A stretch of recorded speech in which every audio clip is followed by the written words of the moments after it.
이 제목의 해답은 이 말씀 속에 다 있거든요. 그래서 여러분들이 해야 할 일은요, 여기 산 소망을 이루는 길이라 그러면 그 소망이라고 하는 것이 33절이죠. 33절 귀절 속에 어떻게 숨어 있느냐, 그리고 그것을 이루는 길이 어디 있냐, 여러분들이 이걸 다 체크를 해 보셔야 돼요. 그걸 안 한다면은 이거 이렇게 많은 귀절들을 소개할 필요가 없죠. 이게 성경 공부용이에요. 소망이 무엇이고 이 소망을 이루는 길이 이 귀절 속에 어떻게 포함되어 있느냐, 그걸 해답을 여러분들이 나름대로 이것을 노트에 적어 보십시오. 그러면 여러분들이 어떤 확증을 가질 수가 있을 거예요. 그냥 듣기만 해서 알았다고 생각하면요, 야고보서 1장 기록된 것처럼 자기를 스스로 속이는 사람이라 되어 있어요. 근데 자기를 속이지 아니하고 열매를 맺기 위해서는요, 듣고 잊어버리는 자가 아니라 그 말씀을 깊이 묵상해야 된다고 되어 있어요. 그래서 우리가 그 첫 열매에 속한 자들의 그 열매를 맺어야 된다고 이렇게 나와 있어요. 그 열매가 보면은 사랑이라고 하는 열매를 맺어야 되고, 그 입술의 열매를 맺어야 된다 이렇게 나와 있거든요. 무슨 열매요? 사랑의 열매와 입술의 열매가 그 야고보서 후반부에 기록되어 있어요. 그러니까 이 야고보서를 그냥 대충 읽거든요. 근데 이게 도대체 뭘 얘기하는 거 딱 잡고 이 얘기구나. 근데 제가 이 본문 소망을 이루는 길은요, 이 본문 말씀 속에 다 숨겨져 있고 해답이 있는데, 사두 순다루 셀바르지 그 목사님이 오래간만에 그 요한계시록에 대해서 말씀을 하시더라고요. 그분이 그런 말씀을 하는 것에 좀 듣기를 원했는데요, 주파수가 딱 고정되면서 이제 확 집중이 되기 시작한 거죠. 근데 좀 수정할 것도 있고 해서 제가 이제 말씀을 드려요. 왜냐하면 안식일에 대해서 제가 틀린 건 또 수정해야 된다고 얘기했듯이요, 요한계시록을 100% 정확하게 알기는 쉽지 않습니다.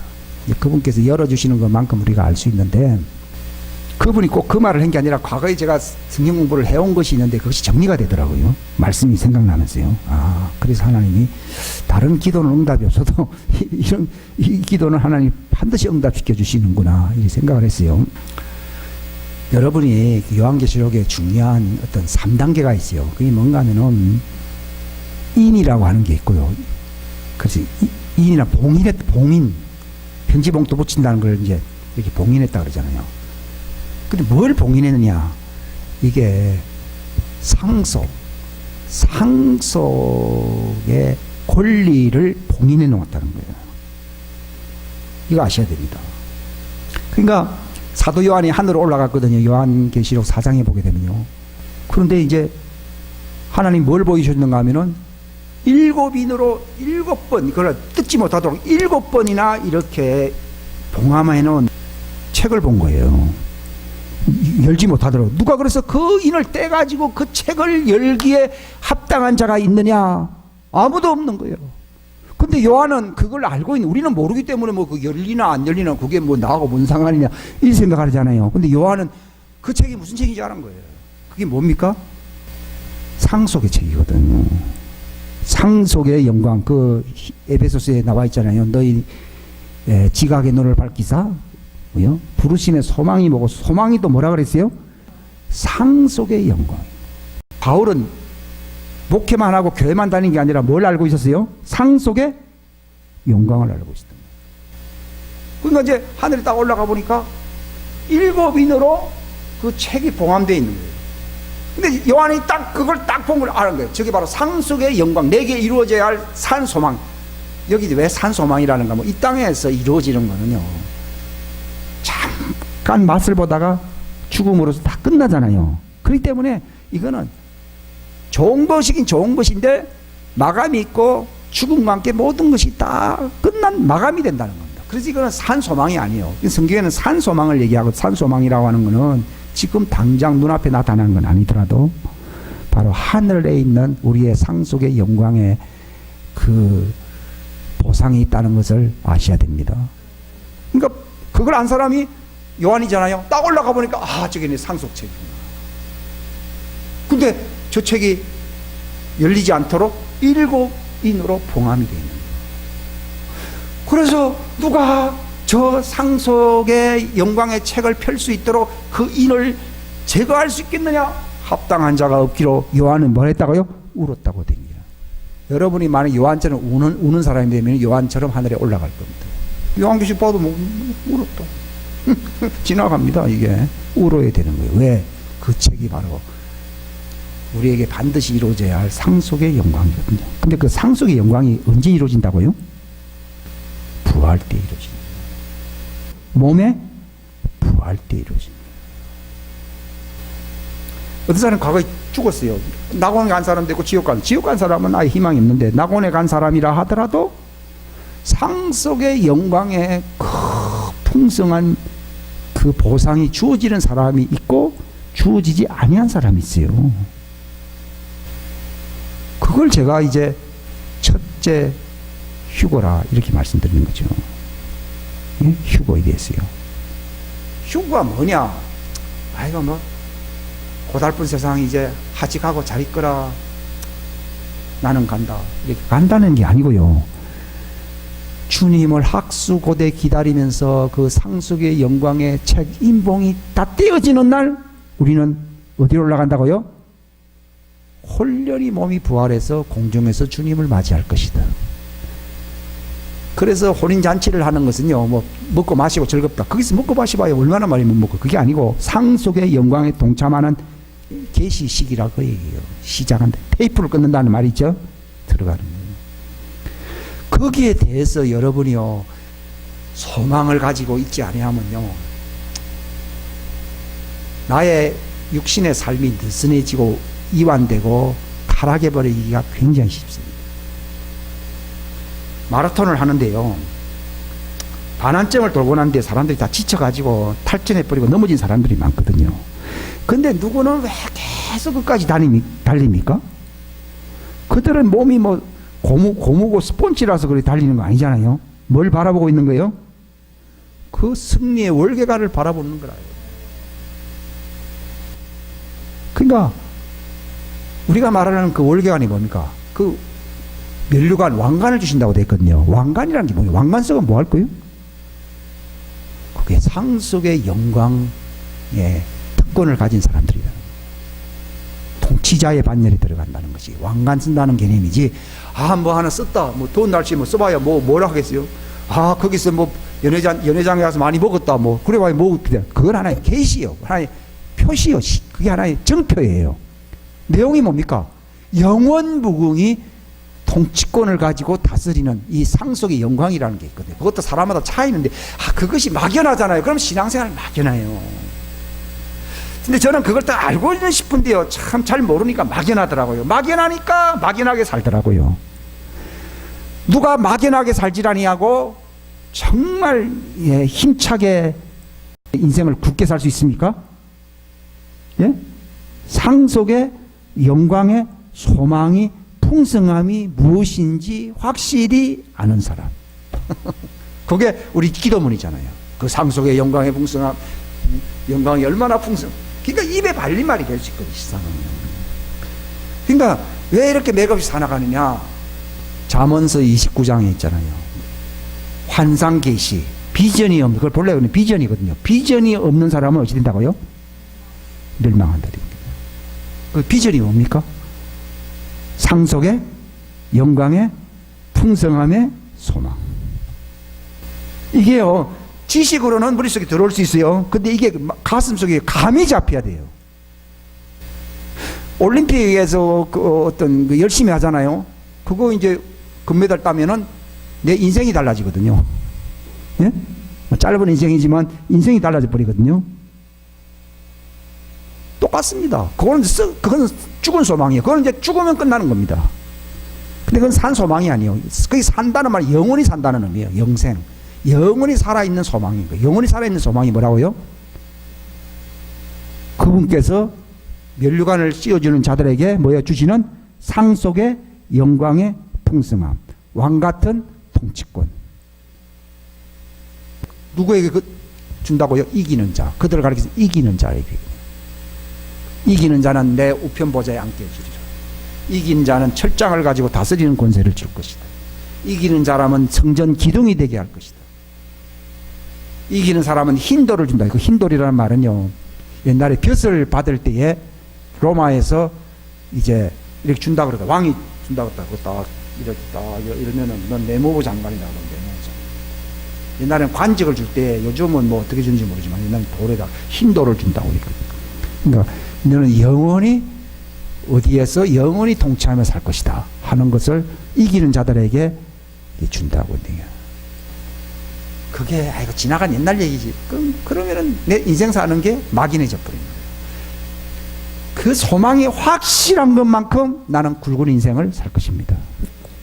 믿음의 길을 걸어갈 것입니다. 근데 보십시오. 이제 그걸 말씀드리는 게 아니고요. 왜 사도 요한이 하늘에 올라갔느냐? 마지막에 임할 대재앙을 피하고 그걸 구경하게 하려고 올라갔다. 그게 아니에요. 그 상속의 영광의 풍성함이 이루어지는 현장을 보기 위해서 올라간 것입니다. 우리는 성경을 잘못 해석할 수가 있는데요. 인이 떼어진다 그러면 아이고 무시무시한 일이 벌어지는구나. 이게 아닙니다. 그 인이 일곱째 인 다 떼어지면은 누구의 소망이 이루어진다고요? 성도의 어린 양의 신부인 첫사랑을 간직한 자의 사람들의 소망이 이루어질 것입니다. 그러니까 인을 뗀다고 하는 것은요, 무슨 생각으로, 무슨 마음으로, 두려움으로 바라봐야 됩니까? 소망을 가지고 바라봐야 됩니까? 소망을 가지고. 요한은 그 인이 떼어지기를 바랬는데 뗄 사람이 없는 거예요. 근데 지금 우리가 어느 시대에 살고 있냐? 다르시다. 우리가 살고 있는 시대가 인을 떼고 있는 시대에 살고 있다. 예, 인을 떼고 있는 시대에. 요한은 미리 시간을 앞당겨서 본 것이에요. 그래서 미리 기록을 알려주기 위해서 기록을 남긴 것이고, 우리는 실제적으로, 역사적으로, 현실적으로 이루어지고 인을 떼고 있는 시대에 우리가 살고 있는 거예요. 그럼 몇째 인이냐? 예수님이 올라가시고 이 땅에 교회가 생겨난 뒤로 사도 요한이 뭐라 그랬어요?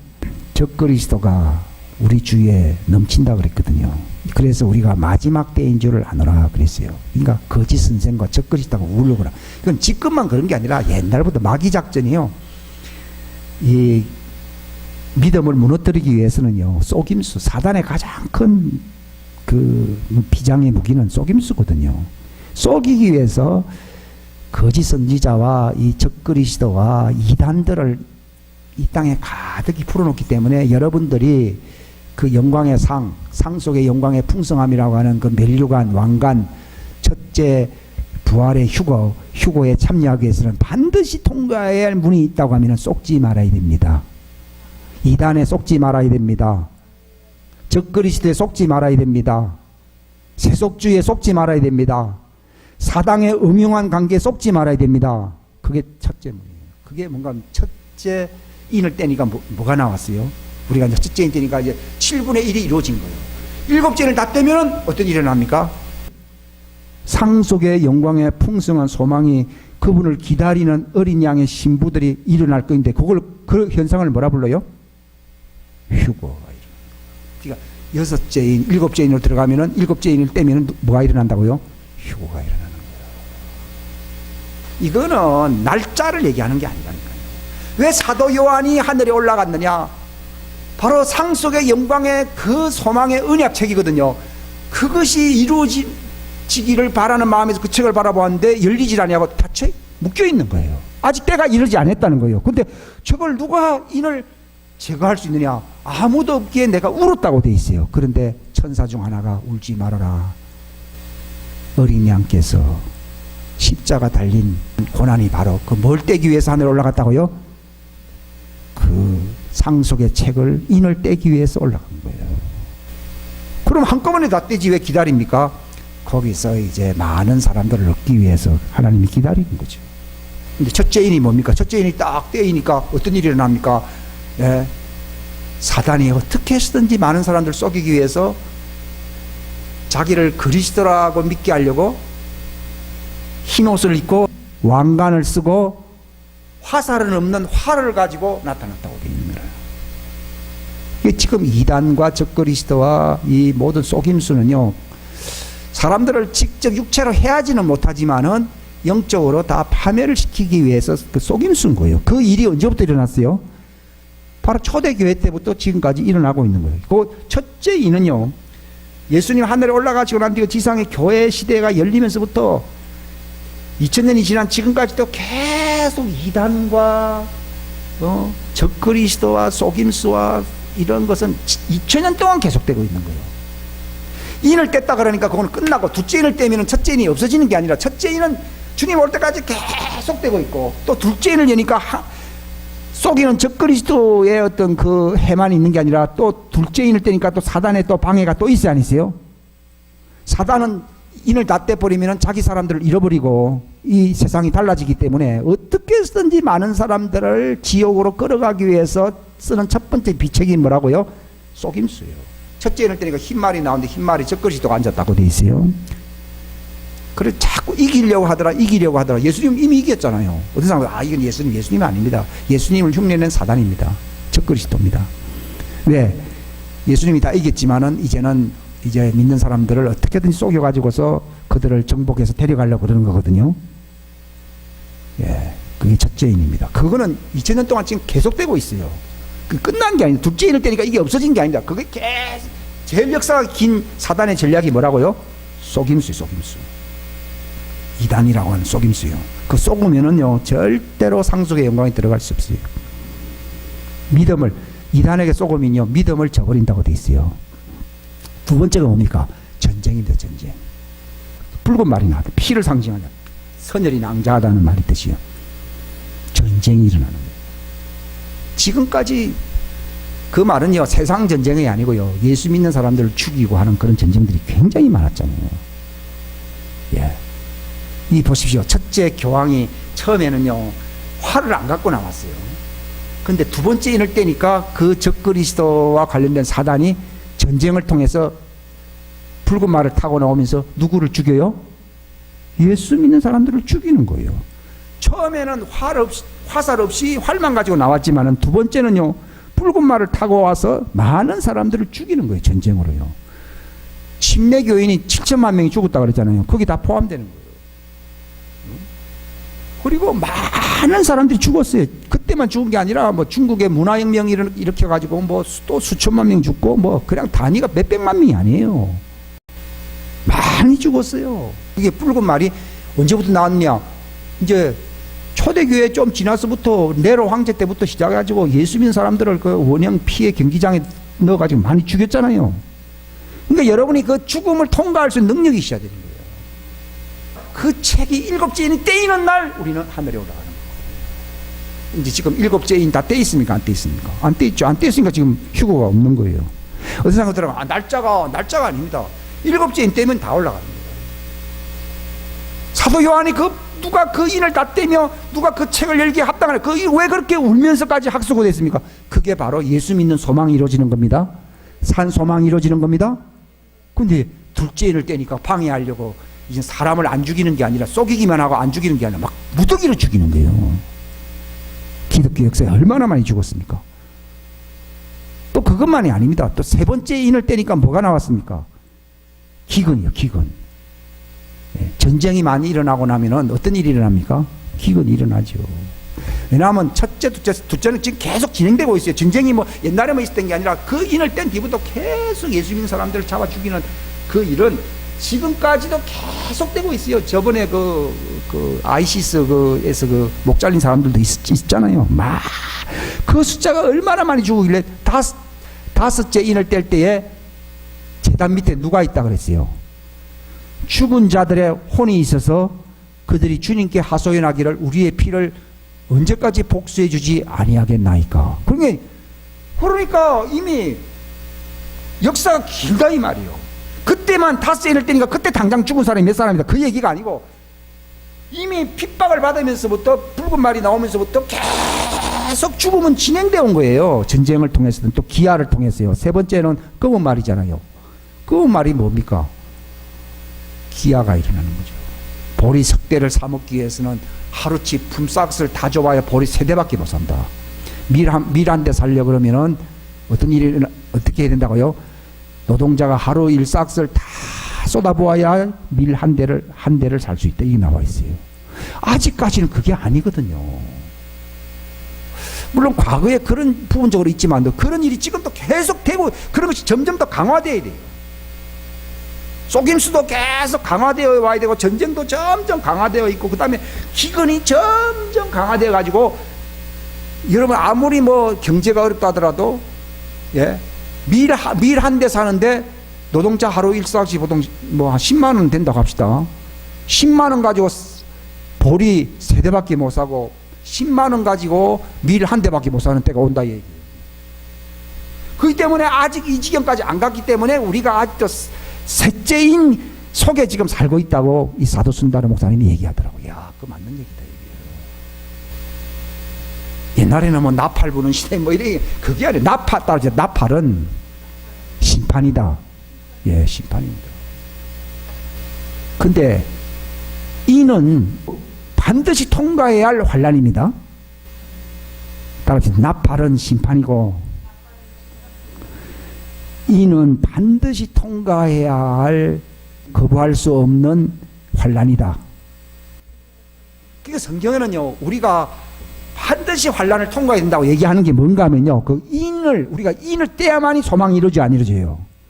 사단에게 통해서 우리가 환란을 많이 당하는 이유는 뭐 때문입니까? 성도들이 그 인이 떼어지는 날 그 영광에 들어가거든요. 그래서 몇 사람이라도 많은 사람을 끌어당기기 위해서 주는 환란인 거예요. 그리고 그게 쏘가 넘어가면 안 돼요. 죽음에도 쏘면 안 되고 기근이나 핍박이나 환란이라 말이 나오잖아요. 환란이나 핍박이나 기근이나 이거는 누구는 해당되고 누구는 해당 안 되는 게 아니라 상속의 영광에 들어가는 사람일수록 더욱더 그 환란은 피할 수가 없다 이 말이에요. 사도행전 14장 22절에 뭐라 되어 있습니까? 자, 이는 아까 뭐라 그랬어요? 상속의 영광에 이르기 위해서는 반드시 통과해야 할 또는 뭐요? 거부할 수 없는 피할 수 없는 환란이에요. 환란. 그러니까 14장 22절 읽어보시라고요.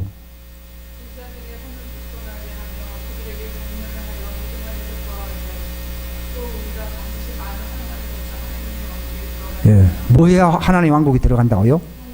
예, 환란을 거쳐야 들어갑니다. 환란을 거치는데 그걸 환란을 거치면서 살아남. 그러니까 이겨야 되는 거예요. 뭘 이겨야 된다고요? 환란을 이겨야 된다 이 말이에요. 나팔은 이기는 게 아니에요. 그거는요. 그거는 무시무시한 피해 따라서 나팔 환란은 심판성이기 때문에 피해야 되는 것이다. 그러나 인의 환란은 반드시 통과해야 한다. 예, 그래 이거요. 이거 환란은 인내를 하면서 나오잖아요. 그래야 익은 성도가 되지 못하는 이유는 그걸 사람들이 자꾸 거부하려고 그러거든요. 환란은 반드시 통과해야 된다고 사도행전 14장 22절에 나와 있어요. 그래서 혼을 굳건하게 여러분이 혼이 담대해져야 돼요. 죽음을 무서워하지 않아야 되는 거예요. 그거는 반드시 통과해야 되는 거예요. 그걸 통과하게 되면 우리는 완성됩니다. 뭐가 된다고요? 완성되는 거예요. 익어버린다 이 말이에요. 그 사람은 어릴 때 환란을 많이 받은 사람도 있고요. 젊었을 때 환란을 많이 받은 사람도 있고요. 또 어떤 사역 속에서 환란을 많이 받는 사람이 있고 사람마다 다 달라요. 근데 하나님께서 그걸 통과해야 돼요. 피할 수 없어요. 그 성경에는 이기는 자라는 말이 뭘 이겨야 된다고요? 환란을 이겨야 된다 이 말이에요. 그래야만이 상속의 영광에 풍성한 왕관의 면류관의 소망이 이루어진다 그 말입니다. 그러니까 마귀는 인을 떼면 뗄수록 자기 소망은 줄어가요 안 줄어가요? 줄어가는 거예요. 지금이 우리가 셋째 인이 거의 마감에 와 있어요. 기근 이제 극심한 이제 어떤 경제난이 이제 온다 그러더라고요. 극심한 하루 일사 가지고서요 보리 3대를 삽니다.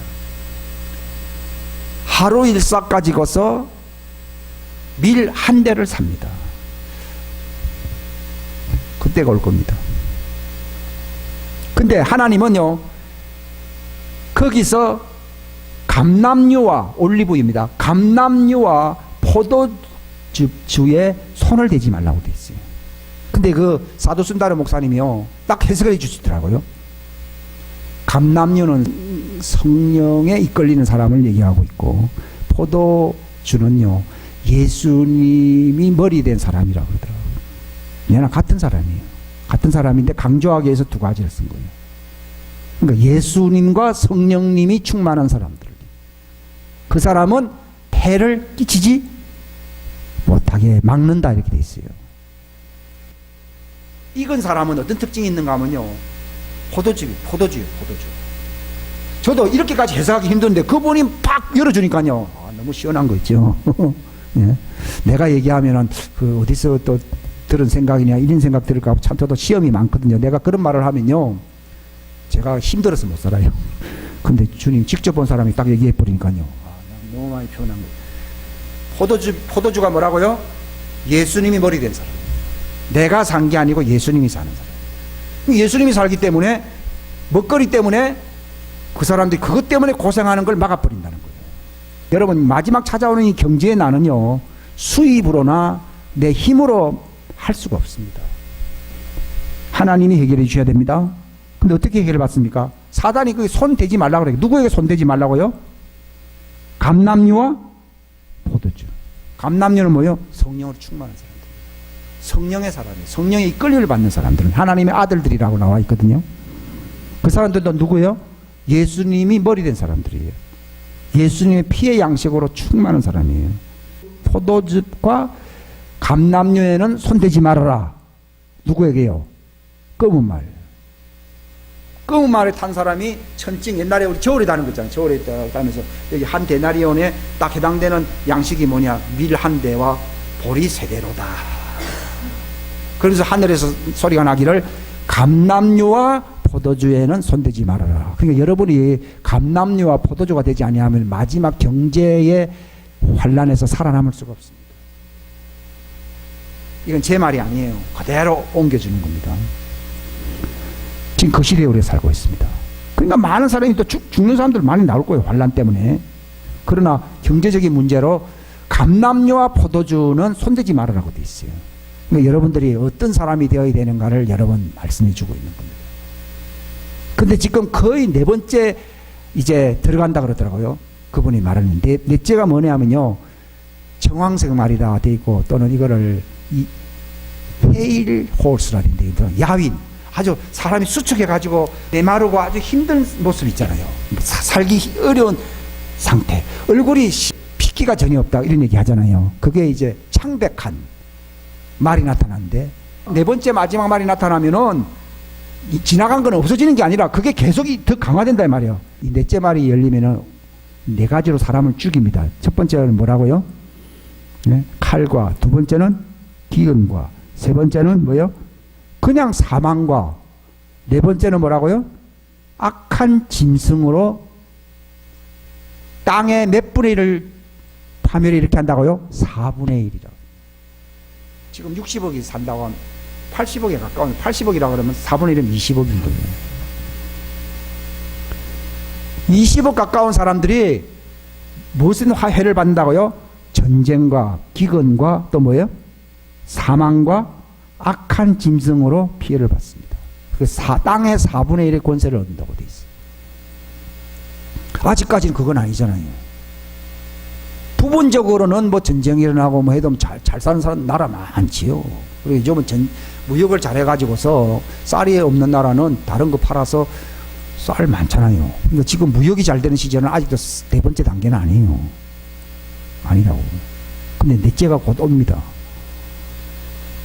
근데 그분이 3번째를 설명해 준 사망이라는 게 뭔가 하면요. 배교랍니다. 배교. 영적 죽음 배교랍니다. 넷째 인을 떼면은 특이한 현상이 나타난 게 뭐라고요? 사망. 근데 그 사망이 뭐라고요? 배교. 그냥 칼과 기근으로도 사람이 죽는데 뭘 또 사망이라 그러냐. 그거는 산채로 죽음이 이른다. 따라합시다. 배교하면 영원히 희망 없다. 예, 그거를 갖다가 산채로 이제 지옥에 가는 것 같다. 지금 살기는 사는데 산채로 지금 지옥에 있는 거예요. 죽어서 지옥 가는 게 아니라 그 사람은 죽기 전까지는 희망이 있는데 살아있는 동안이 뭐라고요? 지옥이에요. 민수기 16장에 나와 있잖아요. 모세의 지도권을 도전했던 사람이 있었어요. 누구요? 고라와 다단이라는. 즉 이제 넷째 인을 떼면요. 배교에 굉장히 심각한 역사가 일어납니다. 그게 데살로니가 후서 2장 말씀이 이루어지는 거예요.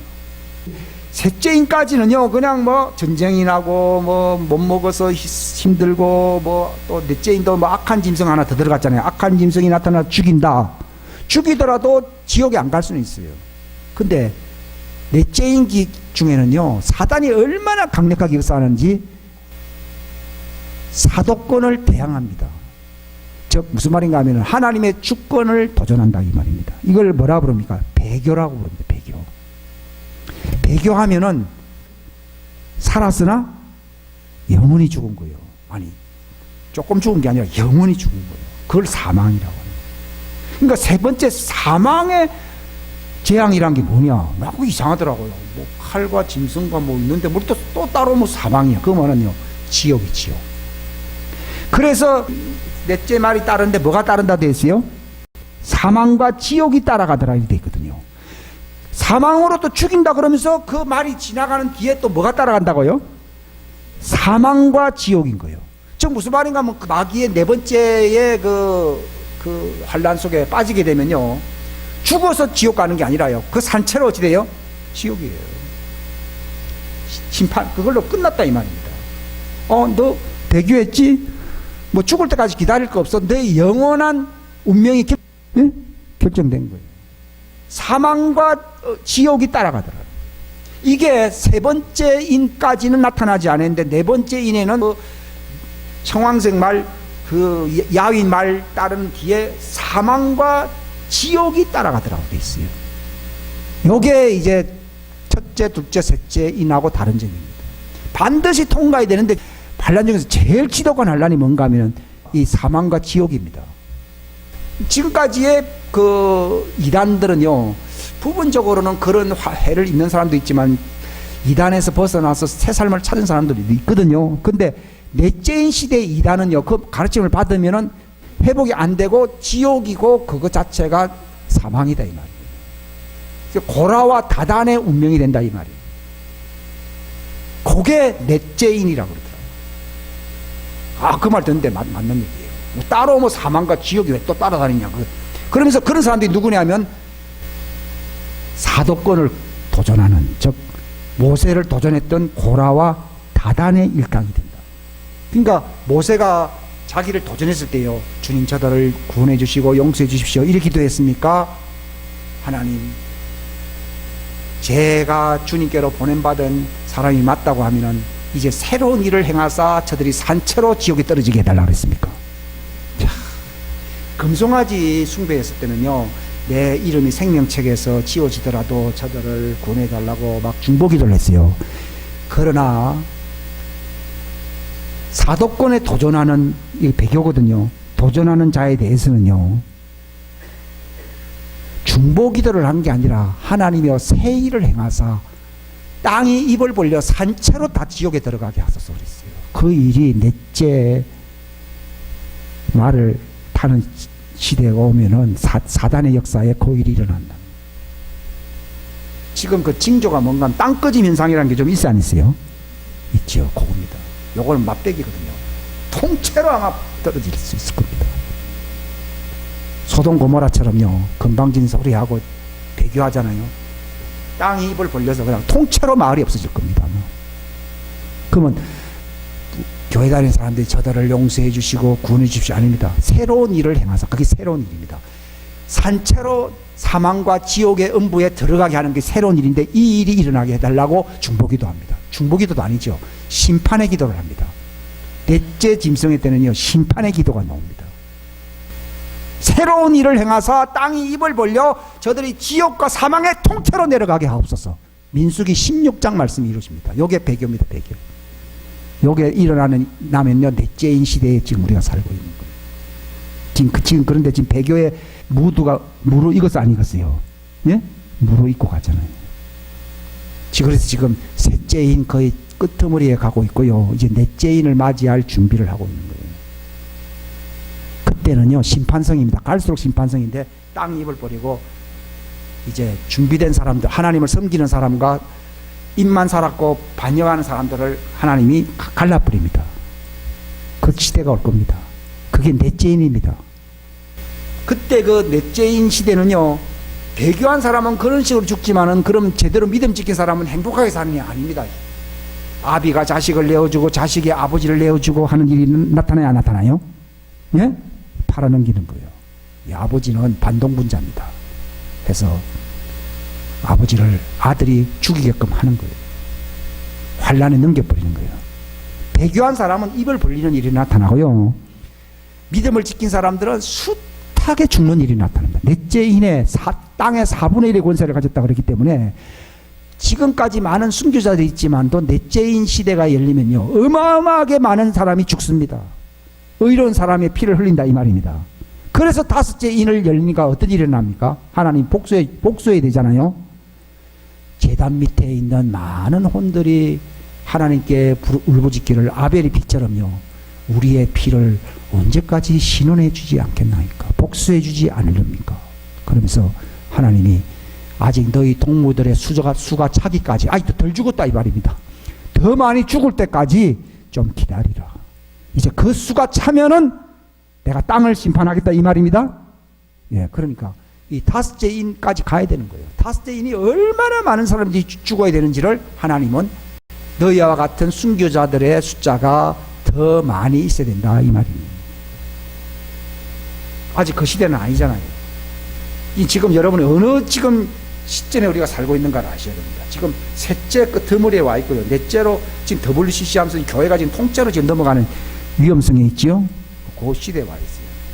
근데 그 시대에 넘어가면 뭔가 하면요, 지금은 위험성이 있지만 그때는요, WCC에 가입 안 하면은 옛날 신사참배 안 하니까 어떻게 되세요?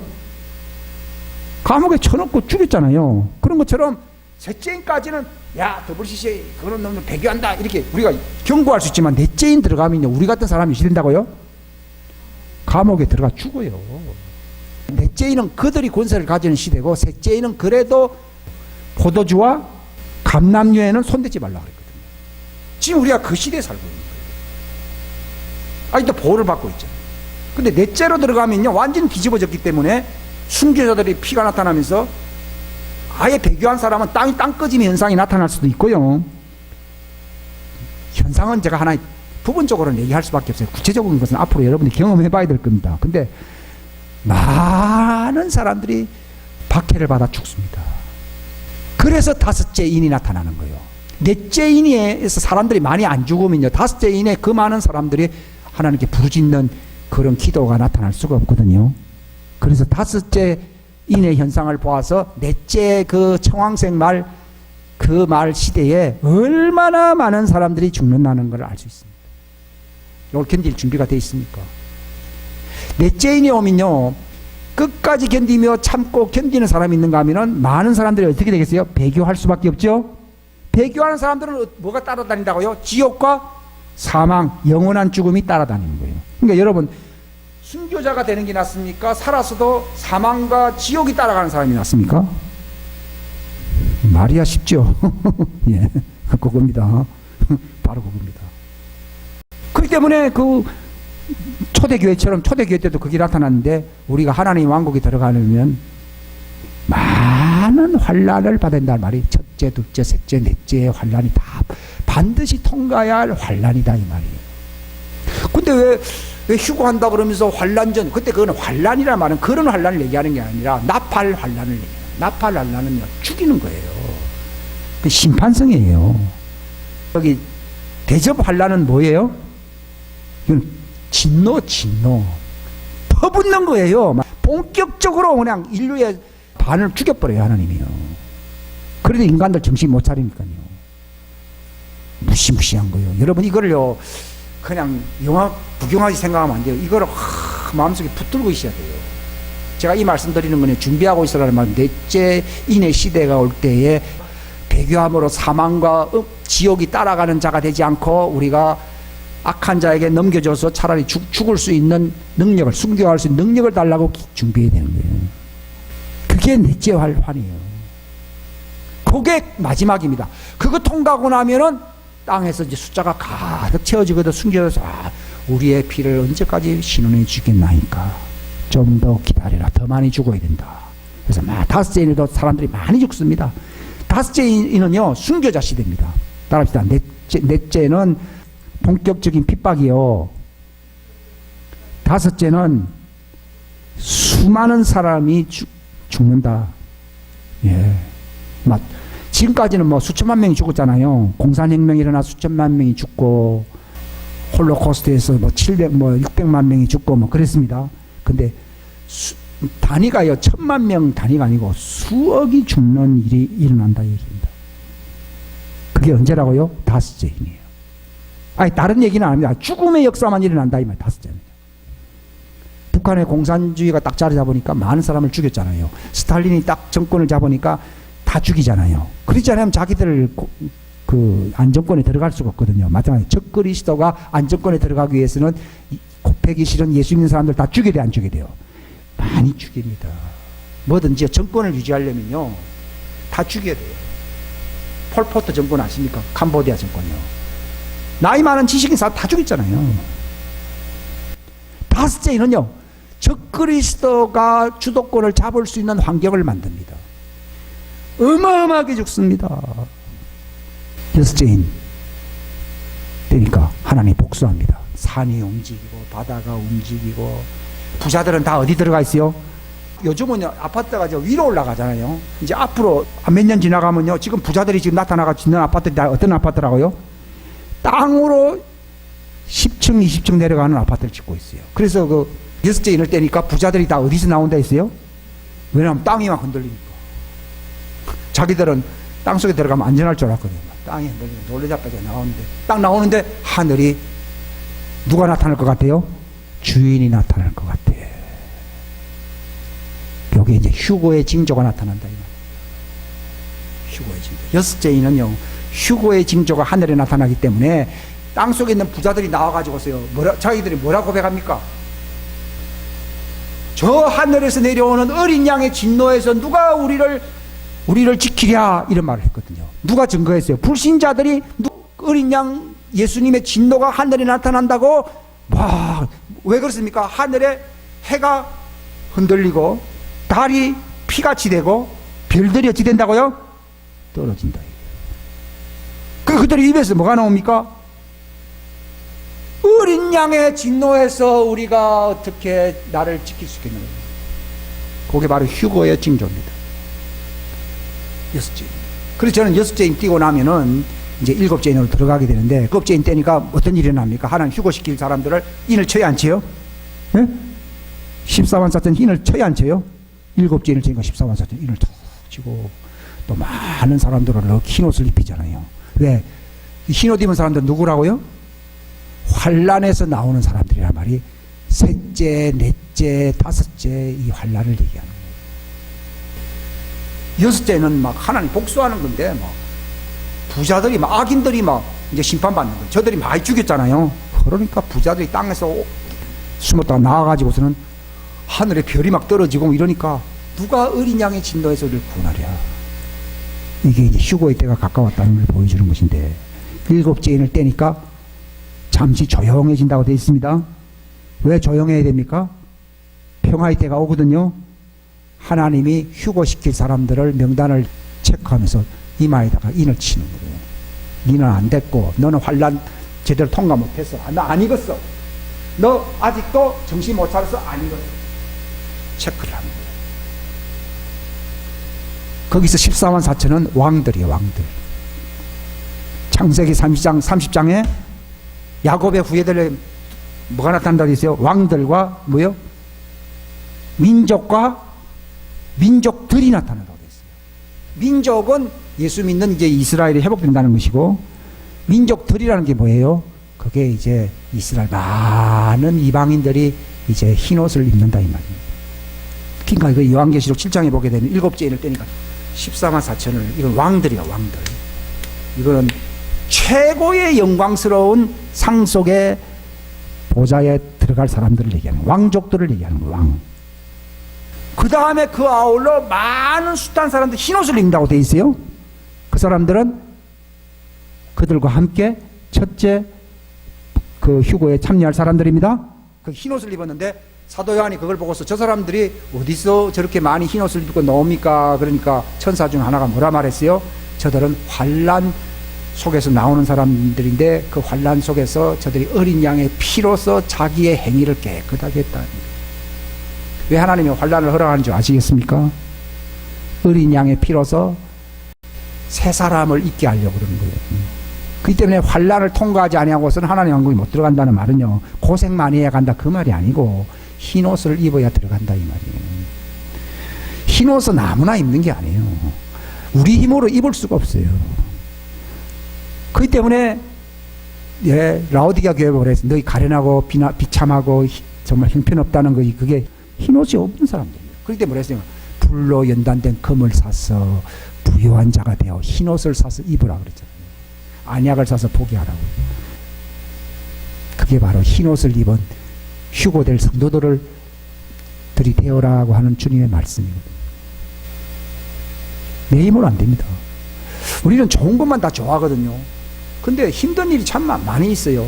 근데 성경에는요, 작은 환란 속에서 잘 견디는 사람은요, 빨리 익어버려요. 빨리 익어가지고 큰 환란 오기 전에 주님께로 가버릴 수가 있어요. 그래서 꼭 오래 사는 게 꼭 축복이라고도 얘기할 수도 없어요. 어떤 면에서 보면. 그리고 넷째 인의 환란에 들어가 가지고서 사망과 음부가 따라다니는 배교자가 된다. 그거는 인생 최대의 낙오자입니다. 저는 이완용 시인과 불쌍한 게 아니라요, 지옥과 이 사망이 따라다니는 이 배교자들이 인생 종친 사람들입니다. 그 환란이 언제 오느냐? 넷째 환란입니다. 그런데 그들이 그 저주를 받으면 중보기도를 받습니까? 심판을 받습니까? 넷째 말에 이 사망과 지옥의 이 저주에 참여하게 될 것이라고 되어 있습니다. 그러나 그렇게 참여하지 못하는 사람들은 많은 사람들이 죽임을 당할 것이라고 얘기했습니다. 그래서 그들의 그 죽임 당하는 환란 속에서 어린 양의 피로 자기를 깨끗하게 한다는 거예요. 그래서 거기서 더군다나 잘 준비된 사람들은 14만 4천이 된다고 말을 합니다. 그러니까 구체적으로 내가 어떻게 14만 4천이 됐냐? 정말 완벽한 사람이 되어야 됩니다. 그들은 왕들이고요, 많은 족속들이 또 나오거든요. 흰옷을 입어야 되거든요. 흰옷을 어떻게 입느냐? 환란 속에서 어린 양의 피로서 자기를 깨끗하게 한 사람들. 그들이 종려나무 가지를 가지고서 그들이 바로 하늘 보좌 앞에서 하나님을 찬양한다고 해요. 휴고했다 이 말입니다. 직장에서 이미 휴고된 상태에서 그걸 보여주는 거예요. 저렇게 왜 휴고가 됐습니까? 그러니까 많은 환란을 통과해서 그때 이겼다 이 말입니다. 그래서 그 종려나무라는 것은 승리의 표식이라고 그러더라고요. 승리자들이 잡는 게 이 종려나무 가지예요. 우리가 그 초막 질 때 종려나무 본래 가지를 이렇게 놔야 되거든요. 이건 예수님이 재림할 때 승리자들의 영광을 얘기하는 것이거든요. 저는 막연하게 옛날 고전적으로만 말씀드리려고 했는데, 제가 그 하나님이 제게 알게 해주신 그 목사님을 통해서 해답을 얻었어요. 그래서 넷째 인에 대해서 제가 말씀을 드렸고요. 넷째 인을 통과를 해야 돼요. 그래, 다섯째 많은 사람이 죽더라도 여섯째 때 하나님이 악인을 심판해버리고, 일곱째 때 하나님이 선별해 주셔가지고서, 그 일곱째 인이 왜 평화의 때인가 하면요, 천사들이 땅을 붙든다고 되어 있거든요. 그러니까 두 사람이 잠을 잡니다. 여러분, 환란인데 잠잘 새가 어디 있어요? 편안하게. 또 맷돌을 돌리고, 맷돌을 지금 전쟁 피난 판국에 무슨 맷돌을 돌리고 앉았겠어요? 이거는 한감의 어떤 표시거든요. 또 매를 간다 그랬어요. 두 여인이요. 이것도 평화의 때니까 그래요. 그러니까 여섯째 인이 끝나고 나면 평화의 때가 와야 하나요? 그러니까 평화로다 할 때 주님이 온다는 말이 무슨 말인가 하면, 여섯째 인을 떼고 나니까 땅이 잠시 동안 고요하더라 이 얘기더라고. 이제 알았어요. 그러면서 두 사람이 잠을 편안하게 자잖아요. 한 사람은 데려감을 당하고, 두 사람이 매를 갈고 있는데 한 사람은 데려감을 당하고, 하나는 그대로 남겨두고, 두 사람이 맷돌을 갈고 있는데 한 사람은 사라져버리고 하나는 남아요. 그게 무슨 말인가 하면, 일곱째 인을 뗄 때 땅이 조용하더라 돼 있어요. 그 기간이 뭐라고요? 데려갈 자와 남겨둘 자가 구분됩니다. 그 말은 다 예수 믿는 사람들인데, 기름 준비한 처녀와 기름 준비가 안 된 사람을 구분한다. 그때가 평화의 때입니다. 근데 확 달라져 버립니다. 그러면서 일곱째 인을 떼고 난 뒤에 딱 보니까 14만 4천 인을 치는 장면이 나오고, 그 다음에 많은 사람들이 민족과 족속과 방언 속에서 하늘에 올라와서 종려나무 가지를 들고 보좌 앞에서 하나님을 찬양하며 가로다니까 이게 왜 많은 사람들이 이렇게 올라왔나니까. 그러니까 천사 중에 저 사람들이 많은 환란, 그 환란 속에서 통과한 사람들이라는 거예요. 그게 둘째, 셋째, 넷째 환란을 얘기하는 거예요. 꼭 둘째는 아니더라도 넷째 속에는 청황색이기 때문에 아까 검은색, 붉은색 다 있습니다. 검은색, 붉은색, 흰색 다 합치면 청황색이 된다고 그러더라고요. 그거 다 뭉쳐진 거거든요. 거기다가 뭐까지 들어간다고요? 죽음과 지옥까지 들어갑니다. 그걸 통과한 사람들입니다. 종려나무 가지를 들었다는 말은요, 승리자가 되었다 이 말이에요. 그들이 순교를 당했어도 그때 이제 다 부활해 버립니다. 승리자가 됩니다. 근데 더 한 가지 더 말씀드려야 되는 건요, 이 14만 4천에 참여하는 사람들이 자격이 뭐냐. 이번에 그 설교의 주제가 그것이더라고요. 야, 참 수준 높은 설교를 하시더라고요. 그냥 어떻게 구원받느냐 하는 게 아니라 어떻게 하면 14만 4천의 대열에 참여할 수 있냐. 저는 그걸 참 듣고 싶어 했는데요. 그 해답이 우리 여기 다시 한번 읽겠습니다. 14장 계시록 14장 4절부터요. 5절까지 다 시작. 이들은 여자들과 더불어 자신을 더럽히지 않은 자들이니 그들은 처녀들이니라. 이들은 어린 양께서 가시는 대로 그분을 따라가는 자들이며 사람들 가운데서 구속을 받아 하나님과 어린 양께 첫 열매가 된 자들이더라. 그들의 입에서 교활함을 찾을 수 없었으니 그들은 하나님의 왕자 앞에서 잘못이 없도다. 이 세 가지입니다.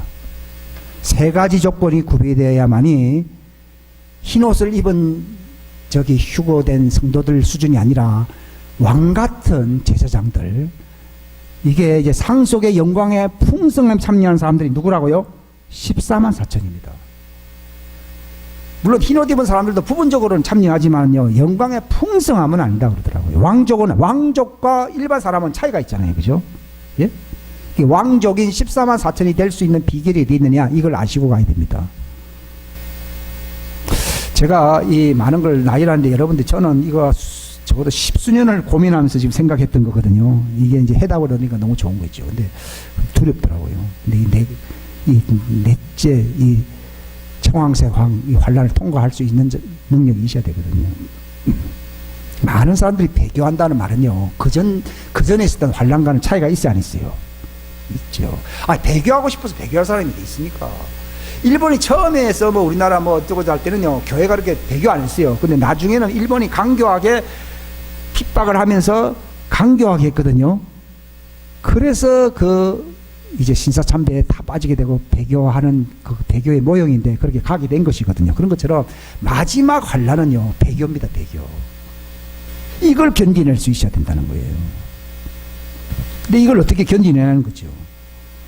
근데 여기 보면요, 여자들과 더불어 자신을 더럽히지 않았다. 이 말이, 야, 어떤 사람들은 이런 사람이 있느냐, 이런 사람들은 뭐 결혼도 안 한 사람들이다, 뭐 이렇게 생각하고 많은 해석이 있었어요. 근데 이분이 딱 뭐라 얘기하는가 하면요, 육의 정욕의 할례를 받은 사람들이라고 그러더라고요.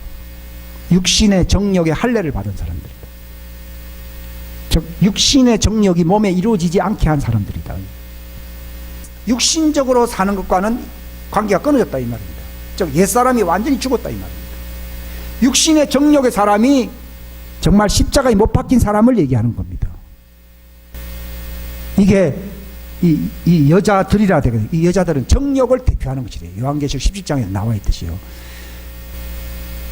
하나님께서 왜 정말 기가 막힌 환란을 허락하시느냐? 육신의 정욕이 끊어지게 하려고. 자, 베드로 전서 4장 1절과 2절을 한번 읽어보시기 바랍니다. 예. 이 베드로전서 4장 1절과 2절 말씀이 이루어지는 걸 가리켜서 여자들과 더불어 자신을 더럽히지 아니한 자들이다. 이게 참 해석이 구분하고요. 뭐 이런 사람들은 뭐 특별히 무슨 이 가톨릭에서는 결혼 안 한 신부들이라 얘기하더라고요. 신부들도요, 아주 나쁜 사람들 많습니다. 뭐 결혼 안 한다고 해서 뭐 깨끗합니까? 여기 있어. 예수님도 육체 안에서 고난을 당한 것처럼요, 우리도 그분과 동일한 고난에 참여해야 된다. 왜 그런가 하면은 육체 안에서 고난을 당한 사람은 죄가 끊어진다는 거예요. 여기 죄가 할례 받는다 이 말이에요. 그 어떤 죄냐? 육체 안에서 남은 때를 더 이상 사람들의 정욕에 따라 살지 않는다 이 말이에요. 정말 14만 4천의 영광스러운 대회에 참여하고 싶은 사람들은 14만 4천 성도의 한 대표주자인 베드로가 한 말을 기억하시기 바랍니다. 육체 안에서 환난을 받은 사람들이 이 육신의 정욕에서 떨어져 나가버려요. 그때는 많이 맞을 필요가 있어요. 왜 하나님이 욥과 같이 그런 시험을 허락하느냐? 끝까지 그림자처럼 따라다니는 게 뭔가 하면 육신의 정욕입니다. 그 정도로 떼어내기가 힘들다는 거죠. 왜 지독한 환난을 허락하느냐? 육신의 정욕에서 떨어져 나가야 됩니다. 이게 여자들과 더불어 음행을 하지 아니한 사람들. 그 사람들은 14만 4천이 들어갑니다. 그러니까 여러분이 막 그래도 용서받고 막 또 해도 용서받고 그렇게 해도 또 용서받고 그래서 예수님 피피하다가 그 흰옷을 입으면 되지 않느냐? 그러면 14만 4천은 아닙니다. 혹시 그렇다. 근데 14만 4천을 향해서 가야만이 혹시 실패하더라도 왕족은 되지 못하더라도 많은 백성들이 될 수 있죠. 많은 백성들로 산다 하면 떨어져 나가버리면 끝납니다. 본래 인류 대학을 목표로 해야 이류라도 가는 거지. 이류를 목표로 하면 이류가 되기가 힘들 수 있습니다. 그래서 제가 14만 4천 인류를 자꾸 표방하는 이유는요. 이 수준을 아셔야 됩니다. 육체 안에서 많은 환난을 당하는 거예요. 그 요한이 밤모섬에 갔지요. 베드로는 거꾸로 십자가에 못 박혔지요. 어떤 사람은 완전히 기가 막힐 운동에 들어가죠. 엄청나게 뭐 감옥에 들어가 매도 맞지요. 이런 걸 하나님 왜 허락하느냐? 14만 4천 속에 들어갈 수 있는 권리를 주는 거예요. 그게 없는 사람은 희망이 조금 없다고도 볼 수 있어요. 그러니까 환난이 없는 사람이 하나님 보실 때 사랑받은 게 아니다니까요. 저는 고생하는 사람이 환난받는다는 말은 안 했어요. 그건 자기가 잘못해서 힘든 삶을 사는 것은 고생하는 거고, 하나님의 섭리 가운데서 허락하는 환난이 있어요. 이 초대교인들이 정말 엄청난 고난에 참여했다고 히브리서에 보면 나오잖아요. 우리가 받는 이 환난은 비교가 안 된다 그러더라고요. 왜 하나님 허락하느냐? 이 14만 4천이 들어가는 거예요. 재산을 다 뺏겨버리고 완전히 부모와 결별이 되고 완전히 자식들로부터 버림을 받고 등등 여러 가지입니다. 근데 목적은 어디 있느냐? 우리 속에 끝까지 그림자처럼 따라다니는 육신의 정욕에서부터 할례를 받게. 내가 잘나서 그런 일을 하는 게 아니고. 욥도 겉으로는 깨끗한 사람이었지만 자기 생각 속에 붙어있는 그 오염된 것이 있었잖아요. 그거를 끊어버리게 하려고 하나님이 머리부터 발끝까지 재앙이 내려온 거라. 그래서 욥도 14만 4천에 들어가는 거예요. 또 누굽니까? 노아입니다. 노아. 그 120년 동안 통나무 배를 만드는데 얼마나 미친 영감이라고 욕을 해댔겠어요? 그래서 구원받은 사람 몇 사람이라고요? 욥의 집안밖에 없어요. 우리가 노아 얘기를 왜 합니까? 그게 바로 14만 4천의 모형이에요. 두 번째는 뭡니까? 시간이 없기 때문에. 어린 양께서 가시는 대로 그분을 따라가는 사람들이. 내 나라고 하는 주관, 내 목표, 내 야망, 내 야심, 내 왕국, 내 존재, 나의 존재감으로 살아가는 사람이 아니라 완전히 예수님이 모든 것이 되신다 이 말이에요. 그 사도순다르 목사님이 하는 표현은 뭐냐? I am nobody. He is somebody. 이게 영어 표현이 그거잖아요. 지금 무슨 말입니까? 나는 무명한 자가 완전히 나는 없는 사람처럼 돼야 되고 그분만이 우리 속에 유력해야 된다. 즉 갈라디아 2장 20절 말씀이 이루어져야 되는 거예요. 내가 산 게 아니고 바울이 내게 사시는 분이 그리스도니 죽는 것도 유익함이라. 그게 어린 양께서 이끄시는 대로 따라가는 사람들이 되도록 자기가 완전히 노바디라면 아무것도 아니다 말이에요. 완전히 예수님이 나의 삶의 모든 것이 되는 것을 실제로 다른 사람들이 인정해 줄 만큼 다 그렇게 돼야 됩니다. 그럼 14만 4천 됩니다. 첫째는 완전히 육신의 정욕하고는 관계를 완전히 끊었어요. 이거 내 입으로 안 된다 이것도요. 완전히 끊어져 버려요. 이건 환란 속에서 이루어지는 거예요. 두 번째는요, 자기 파쇄가 완전히 이루어진 사람이에요. 그게 14만 4천의 조건입니다. 그 다음 세 번째는 뭡니까? 내 말에 실수가 없어야 됩니다. 야고보서에 보게 되면은 말에 실수가 없으면 완전한 사람이에요. 말에 실수가 없어야 됩니다. 즉 이분이 얘기하길 때요. 이러한 세 가지 조건을 갖춘 사람은 예수님과 똑같은 사람. 그래서 여기 요한일서 3장에 보면 사랑하는 자들아 이제 우리는 하나님을 알아듣는데 뭐라 했습니까? 우리가 그분과 똑같게 갖게 돼 똑같이 될 줄 안다 그래 있거든요. 이게 초대교회예요. 우리가 이 땅에서 어느 정도까지 시련을 받고 훈련을 받아야 되느냐? 예수님하고 똑같아야 된다 얘기예요. 그러니까 또 다른 예수들이 지금 교회에 꽉 와 있어야 되는 거예요. 그러면 이 교회는 14만 4천 교회예요. 뭐 서로 싸우잖아요. 희망 없어요. 물고 뜯으면 지옥 가는 거예요. 그거는 신혼 있는 게 아니라 지옥 가요. 싸운다고 하면요, 그 교회는 비전이 없어요. 말이 그분의 보좌 앞에서 심사받아서 흠이 없는 사람들이라고 돼 있어요. 이게 14만 4천의 조건이 이 세 가지가 확립이 돼요. 정욕과는 완전히 결별해야 됩니다. 이거는 환란을 통해서요. 그래서 청황새와 이 페일호스, 아주 야윈 말이 나오는 거예요. 지옥과 사망이 그 뒤를 따르더라. 무시무시한 환란입니다. 배교의 시대예요. 배교의 시대를 왜 하나님 허락한 줄 압니까? 정욕이 끊어지게 하는 거예요. 그러면 14만 4천 됩니다. 두 번째는 뭐라고요? 나라는 존재가 사라져버린 거예요. 겸손이라고 하는 것은 나라는 존재가 완전히 사라져버릴 때 겸손이 이루어진 겁니다. 예? 겸손은 내가 뭐 죽어가는 것이다 이게 아니고요. 내가 사라지는 것이 겸손이에요. 내 주관 내 생각대로 하잖아요. 뭐 교회도 뭐 내 주관대로 하고 아이고 뭐 내 형편 따라 하고 이게 이제 14만 4천이 안 된다 이 말이에요. 이게 고생을 덜 했기 때문에 14만 4천이 안 되는 게 아니라요. 내 생각대로 내 머리 장난하잖아요. 신앙생활이 여전히 머리가 예수님이 아니고 내 머리잖아. 머리 굴리잖아요. 14만 4천은 안 돼요. 자기가 처리돼야 되는 거예요. 육신의 욕망이 처리돼야 되고, 두 번째는 뭐예요? 자아가 처리돼야 되고, 세 번째는 입술이 처리돼야 돼요. 입술이. 이사야 6장에 보게 되면은 이사야가 하나님이 임재 앞에 섰잖아요.